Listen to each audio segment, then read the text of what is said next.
Hello YouTube family, creatine लेने का सबसे बेस्ट टाइम क्या है? हमें प्री वर्कआउट में क्रिएटिन लेना चाहिए या फिर भाई पोस्ट वर्कआउट में क्रिएटिन लेना चाहिए? मैक्सिमम रिजल्ट पाने के लिए कितने डोजेस में हमें क्रिएटिन लेना चाहिए? और क्रिएटिन हमें खाली पेट लेना चाहिए या फिर कार्बोहाइड्रेट के साथ, प्रोटीन के साथ या फिर भाई फैट के साथ लेना चाहिए? अगर आपके दिमाग में भी ये सारे सवाल घूम रहे हैं ना, तो इन सारे सवालों का जवाब आपको इस वीडियो पे आज मिल जाएगा।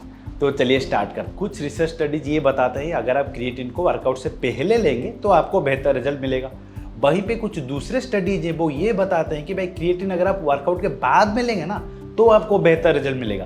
तो ये तो बड़ा कन्फ्यूजन हो गया भाई, कोई भी कंक्लूसिव रिसर्च प्रूफ नहीं है कि भाई कौन सा सही है कौन सा गलत है। तो इसलिए मैं यहाँ पे क्या करता हूँ, मेरा जो क्रिएटिन का डोज है ना उसे मैं डिवाइड कर लेता हूँ, प्री में भी ले लेता हूँ और भाई पोस्ट में भी ले लेता हूँ, ताकि मुझे दोनों तरफ से फायदा मिले। और हर किसी को मैं यही रेकमेंड करता हूँ कि भाई आप भी यही करो। आपका जो क्रिएटिन का डोज है ना उसे डिवाइड कर लो, प्री में हाफ ले लो, पोस्ट में हाफ ले लो। अब बात करते हैं भाई क्रिएटिन के डोजिंग के बारे में। क्रिएटिन डोजिंग का जो पॉपुलर मेथड है वो ये है कि भाई पहले 5 से 7 दिन आप 20 ग्राम पर डे क्रिएटिन लेके आप लोडिंग करो। उसके बाद आप 5 ग्राम क्रिएटिन के मेंटेनेंस फेज मेंटेन करो 25 डेज तक, मतलब पूरे 1 महीने का साइकिल चलाओ, ठीक है। लेकिन एंड रिजल्ट आपको सेम ही मिलेगा। अगर आप लोडिंग नहीं भी करोगे, शुरुआत से 5 ग्राम क्रिएटिन पर डे लोगे, वहाँ पे भी 30 दिन बाद आपको सेम ही रिजल्ट मिलेगा। तो इसलिए मेरा ये मानना है कि भाई अननेसेसरीली क्रिएटिन को ओवर डोजिंग करने की क्या जरूरत है लोडिंग के नाम पर। अगर आपको रिजल्ट सेम ही मिल रहा है तो बॉडी के ऊपर इतना स्ट्रेस डालने की क्या जरूरत है। तो इसलिए मैं हमेशा रिकमेंड करता हूँ कि आप नॉर्मली मेंटेनेंस डोज जो आपका है ना उसको डिवाइड कर लो, प्री में आधा ले लो, पोस्ट में आधा ले लो और वही डोज के साथ कंटिन्यू करो। लोडिंग फोडिंग करने की कोई भी जरूरत नहीं है, वो बकवास मेथड है, उससे आपको कोई एक्स्ट्रा बेनिफिट मिलने वाला नहीं है। क्रिएटिन को लेकर बहुत बड़ा कंफ्यूजन है, वो ये है कि भाई क्रिएटिन खाली पेट लेने से ज़्यादा अच्छा ऑब्जर्व होता है, ज़्यादा अच्छा रिटेन होता है मसल में, या फिर भाई कार्बोहाइड्रेट के साथ लेने से होता है, या फिर प्रोटीन के साथ, या फिर फैट के साथ। कुछ लोग आपको बताएं कि नहीं भाई कार्बोहाइड्रेट के साथ क्रिएटिन लो, आपका जो रिटेंशन है ना वो ज़्यादा रहेगा, मतलब आपके मसल में ज़्यादा क्रिएटिन स्टोर रहेंगे। तो ये बहुत ही गलत बात है। ऐसा कोई भी रिसर्च प्रूफ आज तक नहीं हुआ है कि भाई कार्बोहाइड्रेट के साथ क्रिएटिन लेने से आपके मसल में जो क्रिएटिन का रिटेंशन है वो ज़्यादा होगा।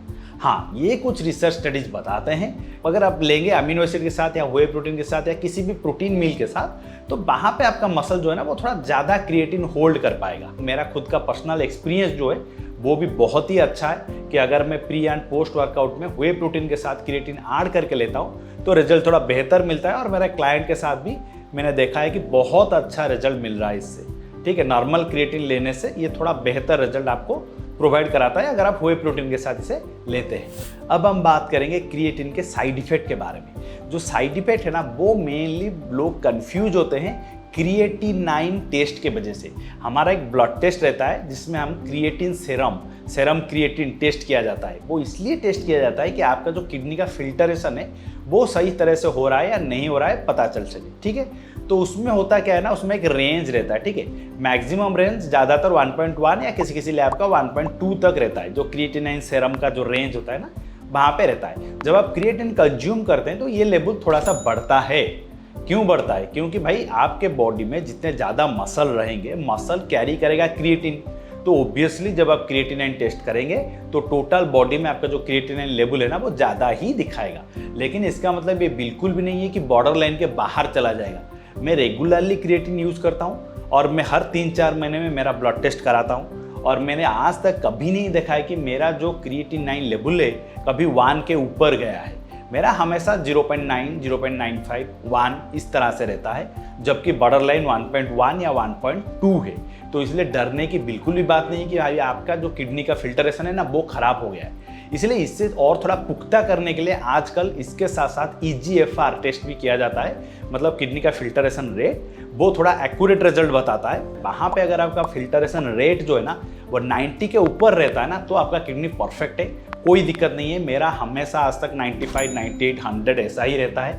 अगर आपका वहाँ पे फिल्टरेशन रेट 90 से नीचे है, लाइक 60 है, 70 है, 85 है, इस तरह सा है, तो वहाँ पे थोड़ा देखने की ज़रूरत है कि आपके किडनी में कुछ दिक्कत आ रही है या नहीं आ रही है। लेकिन क्रिएटिन लेने से ये दिक्कतें नहीं आती है, ठीक है। तो इसलिए आप बेझिझक क्रिएटिन को ले सकते हैं। डरने की ज़रूरत नहीं कि क्रिएटिन लेने से मेरा किडनी ख़राब हो जाएगा। हाँ, लेकिन आँख बंद करके एकदम से ओवर डोजिंग क्रिएटिन मत कीजिए। क्रिएटिन का लेवल वही है, आपको सेम रिजल्ट मिलेगा। पर डे 5 से 6 ग्राम ही लीजिए, उसको डिवाइड करके प्री में लीजिए, पोस्ट में लीजिए और वे प्रोटीन के साथ लीजिए। और मैं आशा करता हूँ कि ये वीडियो आपको बहुत ही अच्छा लगा होगा और भाई इन्फॉर्मेटिव भी लगा होगा। अगर अच्छा लगा तो आपको पता है आपको आपके भाई को सपोर्ट करना है लाइक बटन को दबा के। और अभी तक अगर आपने हमारे इस फैमिली को ज्वाइन नहीं किया है तो क्या कर रहे हो भाई, जल्दी से सब्सक्राइब बटन को दबा दो ताकि आपको ऐसे ही अच्छे इन्फॉर्मेटिव वीडियोस आगे भी मिलते रहें। और आप भाइयों ने मुझे बहुत ज़्यादा प्यार एंड सपोर्ट दिखाया है। हमारा जो फैमिली है 10K क्रॉस कर चुका है, अब 11K के आसपास आ गया है और मैं आशा करता हूँ आप लोगों को ऐसे ही प्यार एंड सपोर्ट मिलता रहेगा। Thank you for watching this video. फिर मिलेंगे भाई नेक्स्ट वीडियो पे।